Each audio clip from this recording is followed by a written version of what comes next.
ఈరోజు మనము fifth క్లాస్లోని third lesson కొండవాగు అనే పాఠ్యాంశం గురించి తెలుసుకుందాము. ఇక్కడ చిత్రం చూడండి, ఆలోచించి మాట్లాడండి అన్న అంశంలో కొన్ని ప్రశ్నలు ఇచ్చి వాటి జవాబులను చెప్పండి అని చెప్పాడు.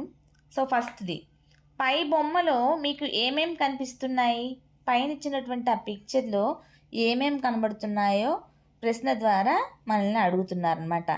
పై బొమ్మలో మాకు విహారయాత్రకు వెళుతున్న బస్సు, అందులోని డ్రైవరు, పిల్లలు, దారికి అడ్డంగా వెళుతున్నటువంటి మేకలు, కర్ర పుచ్చుకొని చంకలో చిన్న మేకపిల్లతో వెనకాల వెళుతున్నటువంటి కాపరి, అతని వెనకాల వీపు పైన మరొక చిన్న మేకపిల్ల మోసుకెళ్తున్నటువంటి చిన్న అమ్మాయి, వీళ్ళందరూ కూడాను పై బొమ్మలో కనిపిస్తున్నారు. నెక్స్ట్ సెకండ్ క్వశ్చన్, పిల్లలంతా ఎక్కడికి వెళ్తున్నారు? పిల్లలంతా విహారయాత్రకు వెళుతున్నారు. థర్డ్ క్వశ్చన్, మీరు చేసిన ఒక ప్రయాణం గురించి చెప్పండి. మీరు చేసినటువంటి ఒక ప్రయాణం గురించి చెప్పండి అని అన్నారు. కింది దసరా సెలవులకు నాన్న, అమ్మ, నేను, అక్క అందరం కలిసి విజయవాడ వెళ్ళాం. మా ఊరు నుండి విజయవాడ 2.5 గంటల ప్రయాణం. నాన్న మాకు విజయవాడ నగరం మొత్తం చూపించాడు. ముందుగా దసరా పండగ రోజులు కదా, అందుకని కనకదుర్గమ్మ అమ్మవారిని దర్శించుకున్నాం. ఆ రోజు అమ్మవారు సరస్వతీదేవి అమ్మవారిగా అవతారం వేశారు. చదువుకునే పిల్లలు దర్శించుకుంటే మంచిదట. అందుకని మొదట గుడికి వెళ్ళి అక్కడి నుంచి కృష్ణానదిలో స్నానం చేసి కొండపల్లి కోటకు వెళ్ళాం. అక్కడ ఉన్నటువంటి ఏనుగుల శాల, గుర్రాల శాల, కోనేరు అన్నీ చూసాం. కొండపల్లి బొమ్మలు కొనుక్కున్నాం, చాలా బాగున్నాయి. సాయంత్రానికి ఇంటికి వచ్చేసాము. నెక్స్ట్, కింద కవి పరిచయం ఇచ్చారు. కవి పరిచయం తెలుసుకుందాము. చెరుకుపల్లి జమదగ్ని శర్మ. కవి చెరుకుపల్లి జమదగ్ని శర్మ. ఈయన 1920వ సంవత్సరంలో జన్మించారు. 1986వ సంవత్సరంలో మరణించారు. చెరుకుపల్లి జమదగ్ని శర్మ కవి, కథకుడు కూడాను. జమదగ్ని అనే కలం పేరుతో చెరుకుపల్లి గారు రచనలను చేశారు. మహోదయం, చిలకా గోరింక, అన్నదమ్ములు, ధర్మదీక్ష మొదలైనటువంటివి వీరి యొక్క రచనలు. పిల్లల మనస్తత్వ చిత్రణ ప్రధానంగా కథలను రాసేవారు చెరుకుపల్లి జమదగ్ని శర్మ గారు. ప్రియమైన వెంకట్, నేను క్షేమంగా ఉన్నాను. నువ్వు, మన స్నేహితులు రహీం, డేవిడ్ ఎలా ఉన్నారు? నేను మొన్న దసరా సెలవులకు రామం వాళ్ళ ఊరు వెళ్ళాను. వాళ్ళ ఊరు నాకు భలే నచ్చింది. ఆ ఊరి విశేషాలు నీతో చెప్పకుండా ఉండలేను. నేను, రామం, సూర్య ఆ రోజు మధ్యాహ్నం ఊరి పరిసరాలు చూడటానికి వెళ్ళాం. ఆ ఊరు చుట్టూ రకరకాల కొండలు, వాగులు, పచ్చని చెట్లు ఉన్నాయి.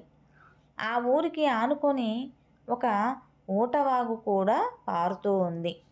ఆ ఊరి వాళ్ళు దాన్ని కామధేనువుగా భావిస్తున్నారు.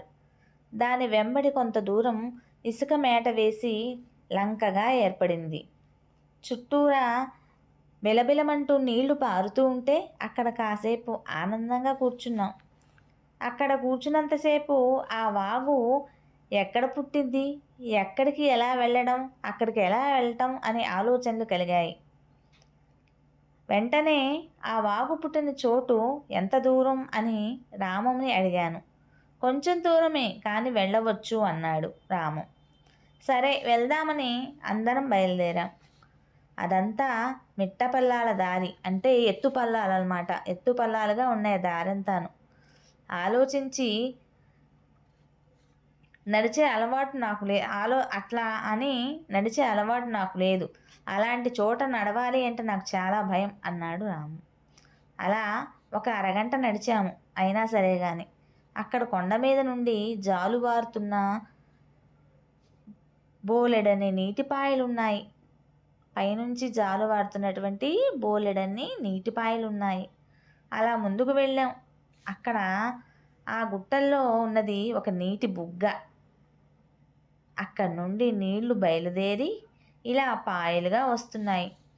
అవి కొన్ని పాయలున్నాయి, కొన్ని నృత్యం చేస్తున్నాయి ఆ పాయలు, కొన్ని పాము నడకలు నడుస్తున్నాయి, కొన్ని బుసబుస పొంగుతున్నాయి. ఇవన్నీ నచ్చి ఏకమై ఇవన్నీ కూడాను ఇలా వచ్చి ఏకమై వాగుగా మారి ముందుకు పోతున్నాయి అని అన్నాడు. అక్కడ ఒక బండ మీద కూర్చున్నాం. సింహాసనం లాంటి ఆ బండ మీద కూర్చొని చూస్తుంటే సూర్యకాంతి పడి ఆ పాయలన్నీ తళతళ మెరిసిపోతూ కనిపించాయి. బిలబిలమంటూ అవి పారుతూ ఉంటే నాకు భలే ముచ్చటేసింది.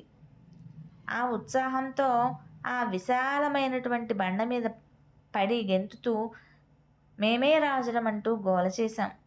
అప్పటికే మేము వచ్చి చాలాసేపు అయింది. సంధ్యవేళ కావస్తుంది, అంటే సాయంత్రం పొద్దుపో వస్తుంది. అయితే ఏం, కొండ మీద వెలుగు బాగానే ఉంది. వేసవి పొద్దున కదా, ఇంకా గంట సేపు కూర్చోవచ్చు అనుకున్నాం. నా మటుకు నాకు అక్కడి నుంచి కదలాలని అనిపించనే లేదు. అంత బాగుంది వాతావరణం, ప్రకృతి. అలా చుట్టూ చూస్తూనే కూర్చున్నాను. అక్కడి నుంచి చూస్తుంటే ఆ ప్రదేశం అంతా వివిధ రంగులతో తయారు చేసిన దేశపటంలా కనిపిస్తోంది. కాలిదార్లు, వాగులు, రోడ్లు అంతకంతకు వెడల్పోయినటువంటి గీతల్లో కనిపిస్తూ ఉంది. ఎంత బాగుందో ప్రకృతి. దూరాన ఉన్నటువంటి ఇళ్ళన్నీ కొండపల్లి బొమ్మల్లా కనబడుతున్నాయి. ఆ ఎత్తు మీద నుంచి చూస్తే ఎటు చూసినా ప్రకృతి సౌందర్యమే కనిపిస్తుంది. నాకు ప్రకృతి అంటే చాలా ఇష్టం అని అంటున్నాడు. ఈ నేల ఎంత అందంగా ఉంది అనుకుంటే ఆకాశం మరింత అందంగా ఉంది. ఆకాశం ఆ ఎత్తు నుండి చూస్తే అద్భుతంగా కనిపించింది. ఒక మూల ఏ మార్పు లేకుండా వట్టి నీలంగా ఉంది. ఇంకో మూల పింజె మబ్బుల్లా ఒకదాని మీద ఒకటి పడి దొర్లుతూ రకరకాల విన్యాసాలు చేస్తున్నాయి మేఘాలు. తూర్పుకు తిరిగితే నల్లని మేఘాలు ఒత్తుగా కదులుతున్నాయి. అవి కాసేపు ఏనుగు బారులు తీసి వరుసగా నడుస్తున్నట్టుగా, కొన్ని కదం తొక్కుతున్నట్లుగా కనిపించాయి. ఇటు పశ్చిమానికి తిరిగితే భూమి ఆకాశాలు కలిసే చోటు. ఆకాశం ఎర్రని మంటతో పొగలు కక్కుతున్నట్లుగా ఉంది. అబ్బా, ఆ ప్రకృతి సౌందర్యం ఎంత బాగుందో! అలా చూస్తూ ఉండగానే చీకటి పడటం ప్రారంభించింది. మా రామం ఈలపాట పాడుతూ ఉంటే సూర్య దానికి తాళం వేస్తున్నాడు. ఇక బయలుదేరదామని ముగ్గురము ఆ బండ దిగి ఇదంతా బాగుందిరా, అదంతా బాగుందిరా, ఇదంతా బాగుందిరా అనుకుంటూ ఉత్సాహంగా ఇంటిదారి పట్టాము. చూడాలనుకోవాలే కానీ ప్రకృతిలో ప్రతి దృశ్యం కూడా అద్భుతమైనది, అందమైనది కూడాను. వినాలనుకోవాలే కానీ ప్రకృతిలో ప్రతి శబ్దం కూడా చాలా అద్భుతమైనది, మధురమైనది కూడాను. మన మిత్రులకు ఈ లేఖ చూపించు. మీరు కూడా ఎప్పుడో ఒకసారి ఈ ఊరు తప్పక చూడండి. నీ అనుభవాలన్నీ నాతో పంచుకుంటావు కదూ. నీ ప్రియమైనటువంటి స్నేహితుడు జావీద్. అంటే జావీదు ఇక్కడ ఎవరికి రాశాడు లేఖని? వెంకట్కి రాశాడనమాట.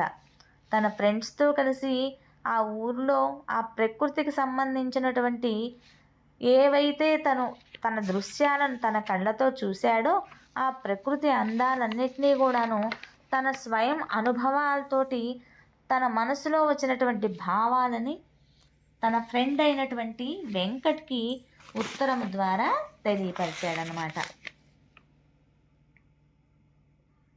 ఈ పాఠ్యాంశానికి సంబంధించినటువంటి పదాలు, అర్థాలను గురించి తెలుసుకుందాం. మేట. మేట అంటే ఇసుక ప్రదేశం. వాగు, చిన్న ఏరు. జాలువారు, పైనుంచి కిందకి జారుతున్నటువంటి నీరు అన్నమాట. జాలువారు, జారుతున్న. బాట, దారి. క్షేమం, కుశలం. క్షేమం, కుశలం. పొద్దు, రోజు, దినం. పొద్దు, రోజు, దినం. దృశ్యం, చూడదగినటువంటిది, చూడదగినది దృశ్యం. బారులు, వరుసలు. లంక, నదిలో పైకి లేచి ఉన్న భూభాగం. లంక, నదిలో పైకి లేచి ఉన్న భూభాగం. కదం తొక్కు, ఉత్సాహంతో ముందుకు వెళ్ళు. ఇక ఇవి చేయండి అన్న దాని కింద వినడం, ఆలోచించి మాట్లాడటం. ఈ అంశం కింద ఇచ్చినటువంటి ప్రశ్నలు. జావేద్ సెలవుల్లో రామం వాళ్ళ ఊరు వెళ్ళాడు కదా, అక్కడ ఏమేం చూశాడో చెప్పండి అని ఒక ప్రశ్నను అడిగారు. జావేదు రామం వాళ్ళ ఊళ్ళో రకరకాల కొండలు, బిలబిలమంటూ పారే వాగులు, పచ్చని చెట్లు, మిట్టపల్లాల దారులు, కొండల మీద నుండి జారువారుతున్నటువంటి బోలెడన్ని నీటిపాయలు, గుట్టలు, గుట్ట మధ్యలోని నీటి బుగ్గలు, పాము మెలికల్లాంటి దారులు, కొండపల్లి బొమ్మల్లాంటి ఇండ్లను చూశాడు. నెక్స్ట్, మీరు ఏదైనా ఊరు వెళ్ళడానికి ఏమేం సిద్ధం చేసుకుంటారో చెప్పండి. మేము ఏదైనా ఊరు వెళ్ళాలంటే ముందుగా మేము వెళ్ళే ఊరు దారి విశిష్టత, అక్కడ చూడదగ్గ ప్రదేశాలు, వాటి సమాచారం దగ్గర పెట్టుకుంటాం. వెళ్ళడానికి కావలసినటువంటి బట్టలు, ఉదయం నుండి రాత్రి వరకు కావలసిన నిత్యావసర వస్తువులు, అవసరమైన మందులు, సరిపడినంత డబ్బులు, తెలిసిన వాళ్ళ ఫోన్ నెంబర్లు, తినడానికి సరిపడే తినుబండారాలు, చక్కని దృశ్యాలను ఫోటో తీయడానికి కెమెరా, మొబైల్స్, ఛార్జర్లు మొదలైనవన్నీ కూడాను సిద్ధం చేసుకుంటాము. Next, third question. మీ ఊరిలో మీకు నచ్చినటువంటి విషయాలను చెప్పండి. మా ఊరిలో అన్నీ నాకు నచ్చిన విషయాలే. ఊరి బయట నుండి మధ్య దాకా పచ్చగా పరుచుకున్నటువంటి పంట పొలాలు, 24 గిలకలతో ఉన్నటువంటి పెద్ద ఊట బావి, పక్కనే చెరువు, పెద్ద కొండ, కొండపైన కోనేరు, కోనేరు పక్కన దీపాల గుడి, ఊరి మధ్యలో వేణుగోపాలస్వామి గుడి, శివాలయం, రాముడు తయారు చేసే జిలేబీ కొట్టు, చెరువు పక్కనే పార్కు, పార్కులో పెద్ద వేదిక, వేదిక పైన గొట్టాల మేకులో నుండి వినిపించేటువంటి వార్తలు, ఊరి మధ్యలోనే రచ్చబండ. ఇవన్నీ మా ఊర్లో నాకు నచ్చేటువంటి విషయాలే. ఇక చదవండి, వ్యక్తపరచండి అనే అంశం కింద పాఠం చదవండి. కింది వాక్యాలు పాఠంలో ఏ పేరాలో ఉన్నాయో గుర్తించి గీత గీయండి, పేరా సంఖ్య రాయండి అన్నారు. ఇక్కడ సూర్యకాంతి పడి ఆ పాయలన్నీ తడతడ మెరుస్తున్నాయి. ఇది 4వ పేరాకు సంబంధించినటువంటి వాక్యం. చూడాలనుకోవాలనే కానీ ప్రకృతిలో ప్రతి దృశ్యము అందమైనదే. ఇది 8వ పేరాకు సంబంధించింది.